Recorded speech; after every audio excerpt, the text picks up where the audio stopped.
Hello and welcome to the How to Be a Competent CEO, the Science of Succeeding webinar presented by Measurable Solutions. I am going to be your presenter today. My name is Neil Winteregg, and my background is fully been in business management, practice management, and public speaking for over 20 years. I'm actually the son of a dentist turned practice consultant turned business consultant. My father was a gentleman named Dr. Greg Winteregg, and so I grew up underneath him learning how to run businesses and how to be a leader and a CEO. And some of the principles that I'm going to be teaching you today are out of his book that he wrote called Fun at Work, which is a guidebook on how to be successful as a CEO. And so we are going to be taking a couple of those principles here today and teaching you how to put them into your business so that you can be more successful and learn how to be a better leader for your staff. So for tonight's talk, we're going to be talking about what we call the 4 pillars of business success, which are the 4 main areas of business that you need to be focusing on, how to balance these pillars and how they interact with each other, and a breakdown of the exact tasks that fit into that, and then how you as a CEO can be more in control of your business. For the first part here, I'm going to need you to have a pencil or a pen and paper handy because we're going to draw a little bit of a diagram out here.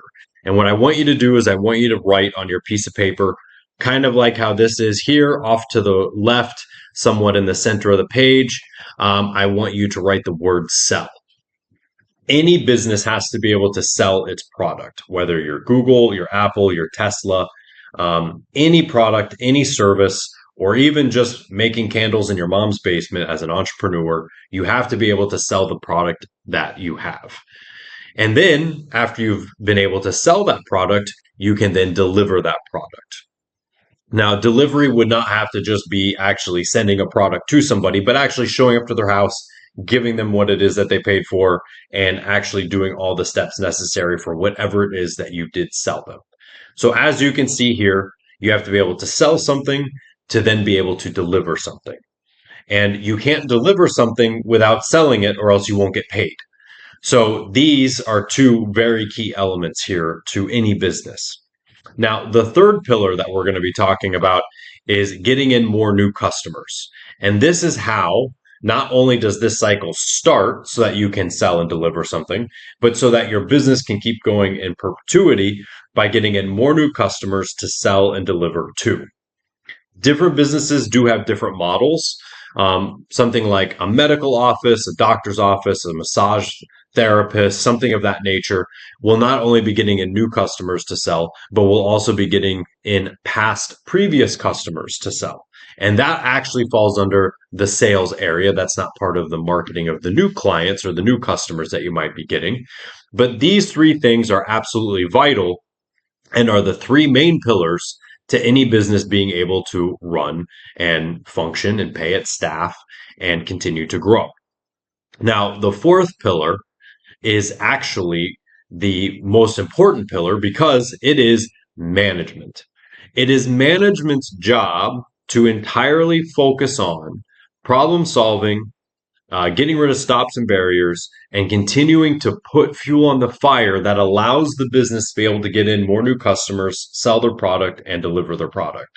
So management's job in this case is to oversee everything and plot the course of the business and make sure that it has all the resources and things that it needs to be able to grow. These are the 4 pillars. So we will be talking more about them in depth, but these are the 4 pillars to business management and to business success. You've got to sell, deliver, get new customers, and then manage what you have to continue to grow. The important thing to notice about these 4 pillars is that every one of them is entirely interdependent on the other pillars. You cannot have a business which is only one of these things. Any business has to continuously get in more new customers and sell and deliver. And then through the planning and asset management of management, you can then continue to build what it is that you have. Your job as a CEO, when you look at this, is actually even a little bit of a smidge higher, if you wanted to say so, where you as the CEO are in charge of all of this area. Every business owner is going to find themselves doing different features or functions inside of the four pillars.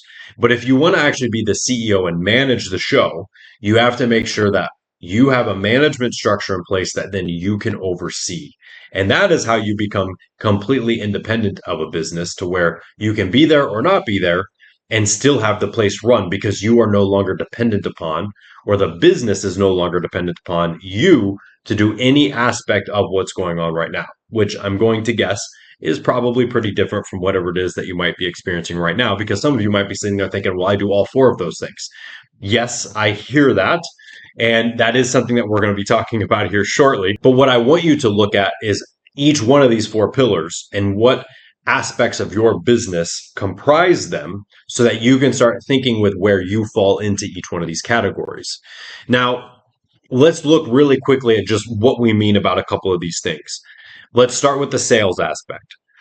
So sales is going to be handling all your inbound leads, your estimates, your following up with clients, getting paid, closing the deals, visiting with customers, visiting with clients, doing site inspections, whatever that might entail. Your delivery is where you're actually doing the work and producing what it is that you do. So if I am a roofing company, my delivery is all of my crews, my trucks, my ladders, my shingles, all of my equipment and staff that are actually going out and doing the actual tearing up of a roof, putting into a new roof, etc., and any follow up that might be involved with that to make sure that there's no leaks or that there's any problems or something of that nature.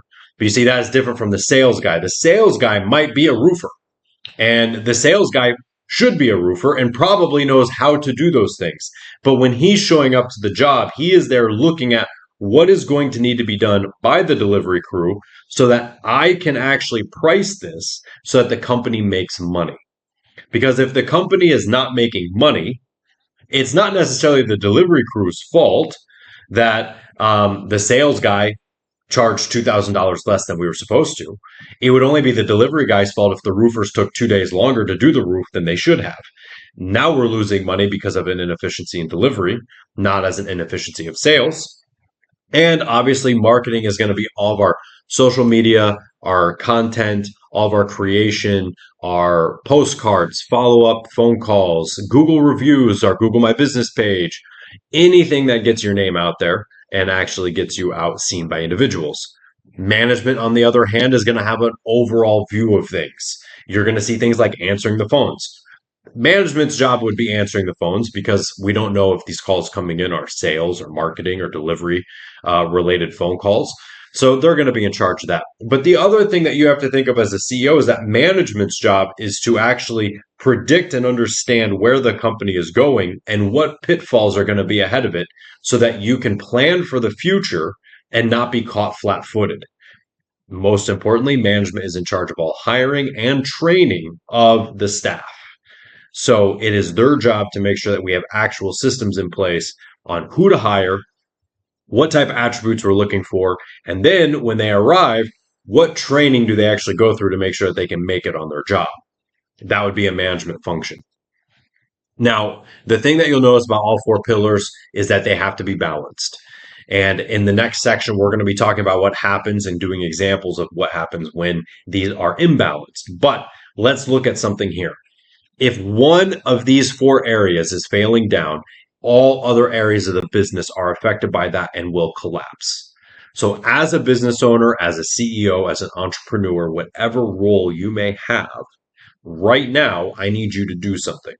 I need you to look at each one of these four pillars and think about what it is that you might be doing in those areas and how effective you are in those areas.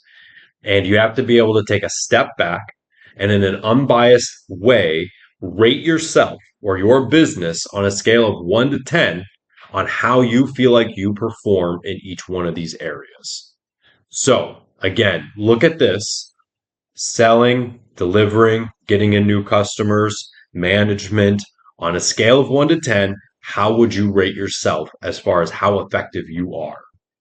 Now, at this point, I'm going to turn you back over to the host, and the host is going to be able to get some feedback from you on how you feel like you're doing in those areas and give us some responses so that we know what to cover next.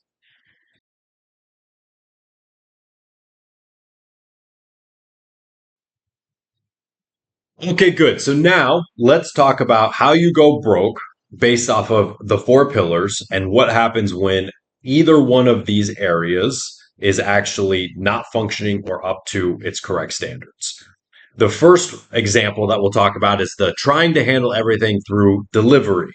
Okay. Now, if we look here, we've got sell, we've got deliver, we've got new customers, and we've got our management here. Okay. Most business owners, no matter what field it is that I've met them in, usually focus entirely on the delivery model and the product of what it is that they do. Particularly, people who are doctors or tradesmen or restaurant owners or people who started their business based off of the knowledge of something. So if I'm a roofer and I own Neil's Roofing Company and it's just me going out there fixing roofs, and then one day I realize I have so much business that I need employees, and then I bring in employees, and then next thing I know I've got trucks, and then I've got trailers, and then I've got five employees, and then I've got five crews, and all of a sudden I find out that I have this business just because of my knowledge and my skill of roofing. And now I'm no longer really delivering. I'm trying to manage everything. But what I know is delivery. So at the end of the year, I look at my numbers and I go, wow, I worked so hard and I paid all this money to all these people and I didn't make any more money. We need to open up a second roofing company. We need another company on the other side of town, or we need to expand our hours or our services. And so we should be open 7 days a week and not 5 days a week like every other roofing company. And we need another truck. And so what tends to happen is, particularly in these types of industries, is that we try to solve all of our problems by just thinking that if we continue to deliver our product more and more and more, we will make more money. And yes, you should make more money, but that does not lead to your profitability. This was what my dad ran into in his dental practice and something that I saw dentists and doctors do all over the United States. Well, I made 500,000 this year and I work 4 days a week. So I'm going to open up on Fridays, even though I don't want to work Fridays, and I'll make, 600 or 650 next year. And then the next year comes around and now they're working 5 days a week, but they still made $500,000 because they're doing the same amount of work, just now they're there an extra day. And what this comes down to is that you cannot deliver a product if you can't sell the product. In the trades, in most businesses, if you are not making money for delivery, then all the equipment and tools and resources that you have are going to go to waste. So if I have, let's say, widgets and I sell these widgets and that's my business. And then I decide to invest a lot of money into my factory to make super duper widgets. And these super duper widgets are amazing, but I only sell five super duper widgets a month when I should be selling thousands. Well, then all that money and all the things that I put into my resources to increase my delivery did not make me more money because I could not sell my super duper widgets. Okay. So you can't deliver it if it's not sold. And you can't sell something if you can't deliver it. These two are interconnected. A Ponzi scheme is somebody who is really good at selling stuff and making tons of money, but delivering either no product or a very poor product. So in the case of Neil's Roofing Company, I would be fantastic at selling roofs. Why? I don't know anything about roofing, but I could go out there and convince people to give me a lot of money and tell them that I'm going to fix their roof for them, and then find some guy on Craigslist who says he knows how to fix roofs and send him out there. And then I have no control over what product he's delivering, and I'm going to have a lot of upset customers. Or vice versa, you can deliver the best quality roof imaginable, but you are operating off of old numbers as far as how much it costs to deliver and put this roof on somebody's house. And at the end of it, you realize you are better off paying your guys to just sit at the shop and do nothing because you would have lost less money by doing that than delivering this roof. So delivery and selling are absolutely interconnected. And most business owners are focused entirely on the delivery because that's what you know most times. Or, like I said, somebody like me, I could go out and start a roofing company and make money, quote unquote, but not be able to deliver a roof. So, how long am I going to be in business? Not very long. So, delivery can expand as far as nice new trucks and equipment and ladders and new employees to the degree that you are able to sell the services that those nice new trucks and ladders and employees are able to actually go out and do those jobs. This is something that the tech industry has not figured out. You will notice that most technical companies have a very amazing team of the best minds of engineers, and they can go out there and they can write code and they can create these amazing websites and do all these great things. And then you say, yeah, but how are you going to make money? Like, well, we're in the trial stage. We're just doing it for free. And their exit plan to make money is just hoping that a big company like Google comes in and buys them out. They're so focused on the delivery of their product that they forget that they have to actually get new customers and then convince those people to give them money. So you cannot out deliver anything that you might be running into. Going back to this here, unable to deliver what was sold, that's like Neil's roofing company making $100,000 and then not being able to deliver it and going broke because my sales and my delivery are two completely different things. Now, if you do not have enough marketing occurring to keep your sales guys busy, and you've got great sales guys and you've got great delivery guys, they can sell roofs and do roofs the same day, and everybody knows what it is that they're doing. If you don't have new clients coming in for your sales guys to handle, they're going to go off and get a job somewhere else. And then now you've got to lay off your roofing crew because you don't have enough business coming in. And it's all because you aren't worried about your marketing. You don't check your Google My Business page. You don't answer reviews. You don't ask for referrals. You don't do any of the normal things that a company would do to get new clients and get new customers in. So these three areas are entirely interdependent because I am a great salesman. I've been selling since I was 12 years old.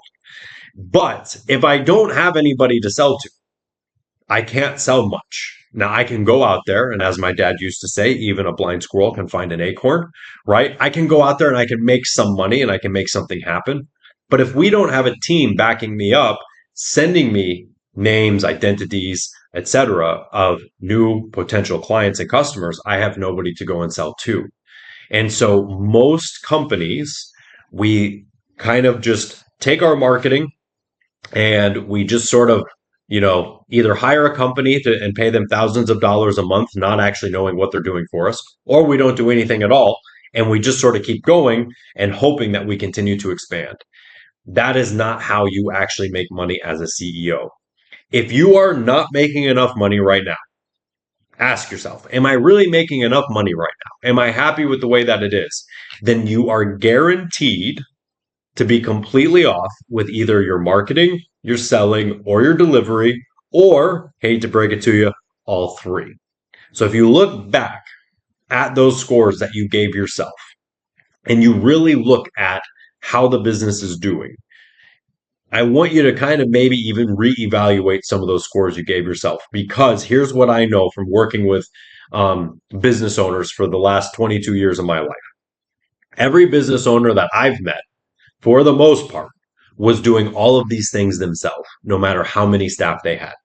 So here I am, the owner of Neil's Roofing, and I wake up in the morning and I'm on a sales call, and then my phone rings, and then I'm off checking a roof because a guy fell through it, and then all of a sudden I'm back at the office trying to pay bills and trying to tell my office manager how to do her job better so that I don't have to keep doing all these things. And in the course of a day at Neil's Roofing, I have worn every job and every hat that there is to wear because I am Neil and it is my roofing company and I know how to do it better than everybody, which means I'm going to go out there and do most all of it myself. That will work for you up to a certain degree. Could it be $1 million business? Could it be a $5 million business? Could it be a $10 million business? Could it be a $100,000 business? That's only dependent upon you and how much you feel like you can actually control. But every business owner who does that gets out sooner and has less fun because they are now doing every job that is on these four pillars. You, as a business owner, should not be wearing one of these jobs if you want to actually be able to step out of your business. You have to look at your functions, you have to look at your operations, and you have to look at what your strengths and weaknesses are. Because I will tell you something, I have my own business. I'm very good at several of these areas. I am very bad at other areas, which is why I have staff or employees or people who handle things for me so I can focus on my strengths and the things that I love to do in my business. If you love to be the guy that's up there putting shingles on the roof, that's fine, man. Do it. I just don't know how long you're going to be able to do that and want to grow your business, right? So you have to look at what your functions are with these areas.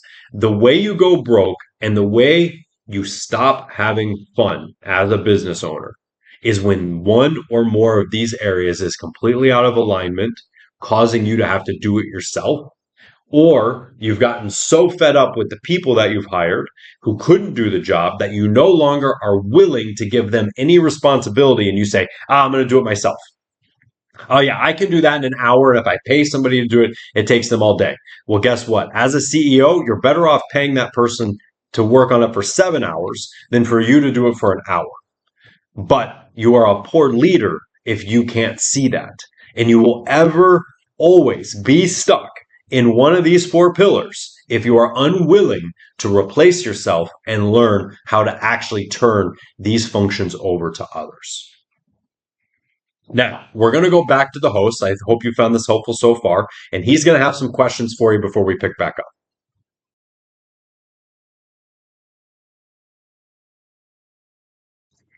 All right, so now let's talk about how you, as a business owner, as a CEO, can go from working in your business to working on your business. To do this, there is something that you're going to have to get really good at and accustomed to the idea of, which is that you're going to have to become a leader. The people who work for you are looking to you for advice and are looking to you for guidance and help and how to do their jobs. Believe it or not, the majority of the people that you have working for you are working for you and they are looking to you for help and guidance. But when they walk into a business that is stressed out, where the owner is not having any fun, where the owner is running around doing all those different actions of the four pillars, they end up kind of feeling kicked aside and just kind of stay in their own lane. And most times that lane is not very well defined because you have not actually sat down to show them what their job is. As a leader, the thing that you have to understand is that whether the business is successful or unsuccessful is your responsibility. Do you have somebody working for you right now that if you could, you would just fire them immediately or maybe tomorrow? But then you sit there and think, well, I don't want to be the one answering the phones, and hiring new people is such a pain in the butt these days. Oh, well, I'll stick around with them. Well, guess what? You're digging your own grave because almost every business owner I've ever met has either hired somebody they shouldn't have, has held on to somebody longer than they knew they should have, or is currently having employee problems with different employees that they are hiding their face in the sand from. And that is only your fault. You can complain about the staff. You can complain about how they don't know what to do. You can complain about how they don't work. You can complain about how they're not motivated. And all that is a complete reflection of how you are leading them or not leading them. Because all of those characteristics are actually characteristics of employees who are not inspired, who are not taken care of, and who don't know their job. And it's your job as the CEO to ensure that they do that. And if your staff don't know their jobs, that is your fault. If your staff are coming to you and asking you how to do things, it's because you haven't trained them. You will know when your staff know their job when they stop asking you for help. You will know your staff know their job when they're doing it better than you ever did when that was one of your functions. But how do they get there on their own? Very few people in the world today are smart enough to come into your company and make it go right. the way that they naturally would. You are looking for, a unicorn to just come in and just make everything go right so that you can just focus on what you want to focus on in your business. But that's not going to happen. It is your job to make sure that it happens. Most employees are doing what they do at their job because that's how we've always done it. You know how many times I have heard that from staff? Do you know how many times I say, well, why do you do that? And they go, well, that's just how I was told how to do it. Most business owners don't even know what it is that their staff are doing. And they are just doing things that were passed on to them for the last 20 years by every other person that you hired and fired in the same role. So before you can actually train somebody, you have to understand what it is that they need to be trained on. What are your successful actions? What policies do you have on how to hire, how to fire customers, how to sell, what prices we use, what systems we operate off of? If you have not documented that for somebody new to be able to come in, then they will never know what their job is. And unfortunately, I hate to break this to you, but as a business owner, it is your job to make sure that every employee knows their job and does the job as if you were the one doing that job in your own business. You sometimes have to stop and think, why do we answer the phone that way? Every time you walk through your office, you see something that you don't like, for the most part. You hear somebody say something and you think, why would we say that? That doesn't make any sense. And then you forget about it and you keep going because you're so busy. Every time you ignore one of those thoughts or instincts that you have that something is not correct, you have lost more and more control of your own company, and you have less and less of a leadership mentality and more of a following mentality. So if you aren't leading the way, who of your current employees, half of which you might want to fire, is actually leading the company right now? It's your role as the owner to accept responsibility for the fact that if we made money this month, it's because you did the right thing and you led the staff to success. And if you failed and you're falling short and you're behind and you're taking out a second mortgage to keep the lights on, that is nobody else's fault but yours. And one of the things that you have to do is start documenting what those roles are supposed to be and training people in how to do them. You have to make your team able to be as effective as possible. To do that, let's look at what effective means. Effective means successful in producing a desired or intended result. This means that you have to be an effective leader in training and guiding your staff so that they can be an effective roofer, office manager, chef, candle maker, car wash detailer, whatever it might be. You have to make sure that if they are going to be effective at their jobs, you have given them some sort of training and some sort of a guide to be successful. If we look back at these 4 pillars of business success and you really think and write down what it is that goes into each one of those things, you then have to have the idea of somebody brand new coming in and learning how to do it for the first time. And that is hard when you've had a business for 5, 10, 15, 20 years, because there's so many things that to you are on automatic that everybody knows this is the way that it's supposed to be. But yet you might be the only person who does know that. So it's up to you to create effective training and effective leadership skills to make sure that your staff are able to do their jobs as well as you would in that same role. You have to learn how to delegate, and you have to learn how to start getting jobs off of your plate that you're holding on to right now. If you actually took the time looking at the 4 pillars and wrote down all the different functions and things that you are personally doing in each one of these 4 pillars, you would realize that you are doing way too much. I want you to do something like this, like we have on the screen, where we've got the 4 pillars broken down into. And I want you to take your own personal jobs, tasks, anything it is that you're doing in these 4 areas and start listing out what it is that you're doing and figuring out what you've been holding on to too long that you now need to pass over to somebody else. Now, a good leader always knows when to tap one of their employees on the shoulder to get the job done.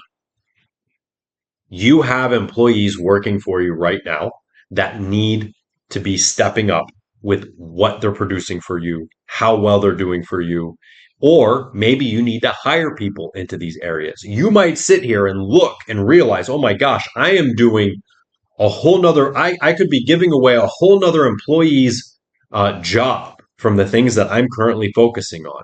Go ahead and give all those functions over to a new person, right? You have got to get these things off your plate because right now, if you are doing anything in these, particularly sales, delivery, and marketing, if you're doing anything in those areas, you're not being a CEO. You are actually being an employee. And the company is sort of just kind of drifting along on its own. Now, generally, when we think of the CEO, we think of like a captain of the ship. The buck stops with the captain of the ship. He's sitting there on the bridge looking out across the seven seas. He's got this big wheel in his hands and he's moving it and he's telling them, you know, he needs more rudder and he needs more engine power and he needs all these things. And the captain is the one that is commanding the ship through the seven seas. But I like to look at the CEO as being more of the navigator. Because you see, the navigator is the person who is looking at the stars and the ocean tides and looking at where they're going and saying, hey, we can't keep going in this direction because there's a storm. There's a reef up ahead that nobody knows is there unless you look at these maps. And if we keep going in this direction, we're going to crash. And so the navigator is there in his office looking at all these things and telling the captain the best and smartest ways to actually navigate through these seas. And if you want to be the captain and have the buck stop with you, go right ahead. But I personally would like to be the guy in his own little office telling everybody what the pitfalls are and how we're going to avoid them. And that to me is what a real CEO is.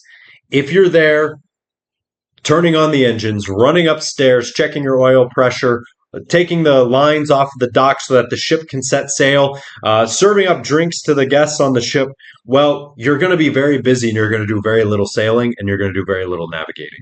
And so you have to decide for yourself. If you sit down and you look at these four pillars and you realize how much you are actually doing, then that means it is time for you to actually start being the captain and taking full control or being that navigator and telling everybody where we're going to go and how we're going to do it. But the point is you can't be doing everything.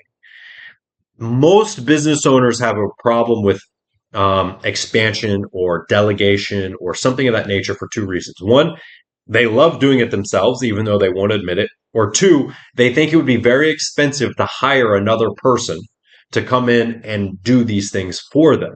So you sit here and you go, oh my gosh, I should hire a whole nother person to replace me. And then the first thing you think of is, I don't want to pay another person's salary.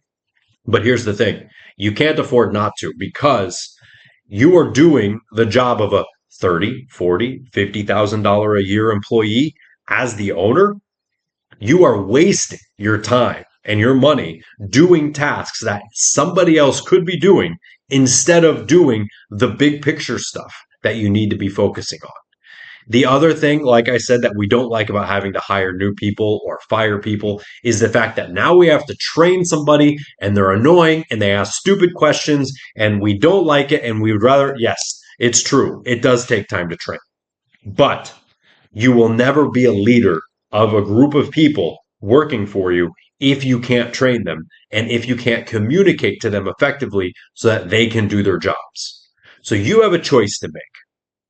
You can be that captain, you can be that navigator, you can have the buck stop with you, and you can enjoy your sail of the seven seas, or you can float around on your dinghy in the middle of nowhere with your little cup, hoping for some rainwater to come out of the clouds and hoping that we make it to land. Because honestly, those are your two options.